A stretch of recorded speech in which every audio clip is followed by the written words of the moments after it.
Welcome to the GAMERamble video review for Brawl, narrated by me, Dark Cloud.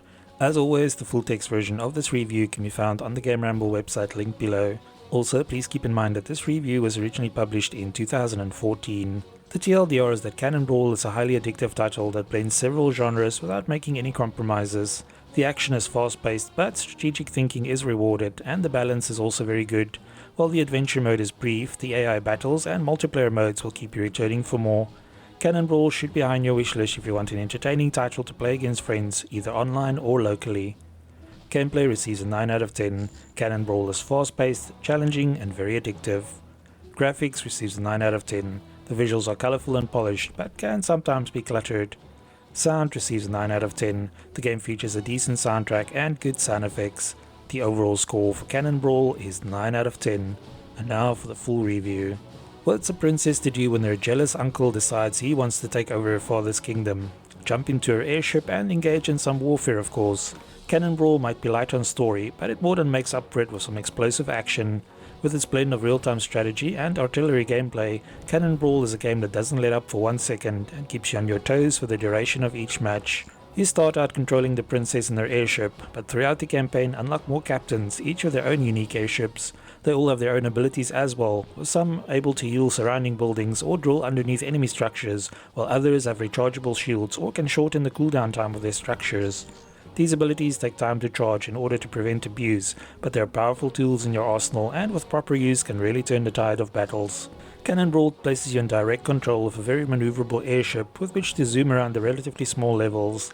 The visuals are 2D, so you view everything from a side-on perspective, which can make the game look a bit like Worms or even Angry Birds at first glance.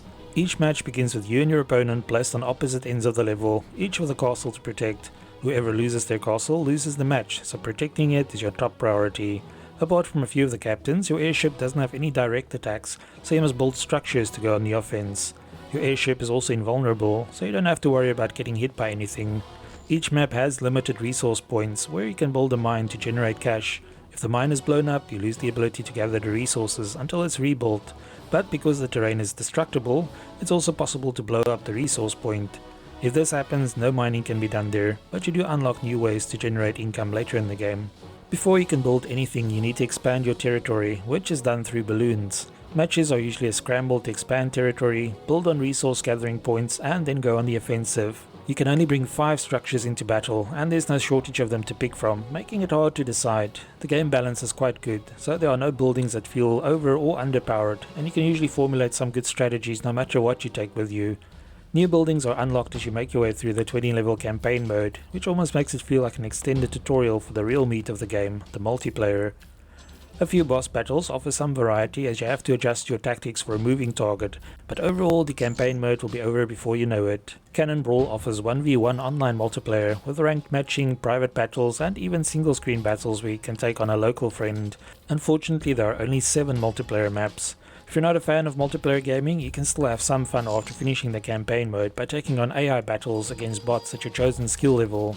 Further longevity is provided by the ultra-hard Nightmare mode, which is unlocked after completing the campaign, and the 10 puzzle levels you can play during the campaign.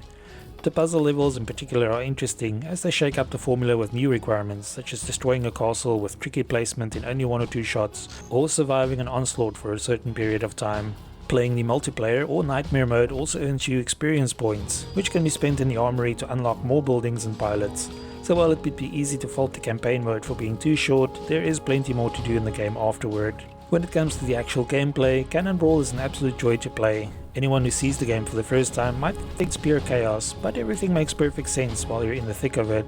It might look like Brawl is a tower defense title, but very few of your structures really do anything without your direct intervention. This means that simply placing a cannon tower is not enough. You also have to dock your airship with the tower, take aim and fire at your opponents as well. Of course, while you're doing so, they might send a volley of missiles in your direction after freezing your shields. After use, buildings have a cooldown period, so you constantly zoom around the map, docking and undocking to take shots or put up shields, while occasionally heading back to the castle to construct and grab new buildings for deployment.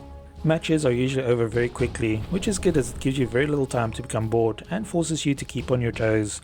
As the terrain is destructible, you will also quickly run out of places to build, so it's in your best interest to protect what you have and achieve victory as fast as possible. With everything from lasers, missiles, cannons, bombs and shields at your disposal, you're free to formulate your own strategies.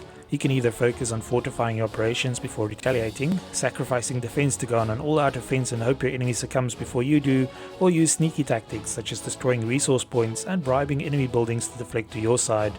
Buildings can also be upgraded so that the tiny level 1 warhead can become a weapon of mass destruction when it reaches level 3. The trick is having enough money and keeping buildings from being blown up long enough to upgrade though. Due to the small size of the levels and the amount of carnage happening on screen, it can be challenging to distinguish what is happening amidst all the chaos. Docking with or upgrading the right buildings in the heat of battle can also be tricky, but this never prevented us from enjoying the game. There are only 5 different environments, all of them relatively simple, but once again the focus is on the action, and detailed backgrounds would have only added to the chaos. The game can be played using either a keyboard or controller, and works quite well with the latter. As the game keeps track of your actions per minute, we could compare how we fared with each control method, and the controller worked out better for us by a small margin. The audio is also quite good, and there's some really nice tunes from Rich Freeland. The battle music is dynamic, which helps to get the adrenaline flowing as the battles escalate.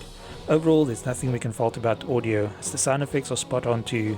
There's no speech, but this is hardly an issue since the story is rather unremarkable.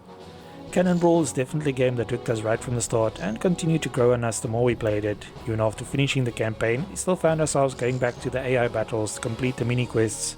These reward you with experience points for actions such as winning 3 games versus a hard enemy, racking up wins with a specific pilot, or dealing a certain amount of damage to enemy buildings. Since the publication of this review, the game received a free demo that includes multiplayer, so there's no excuse not to try it. Playing Cannon Brawl brought back fond memories of titles such as Scorched Earth and Worms, but with a real-time twist, so it comes highly recommended. Thanks for joining me for this Cannon Brawl PC review. Remember to like, subscribe and share. Until next time.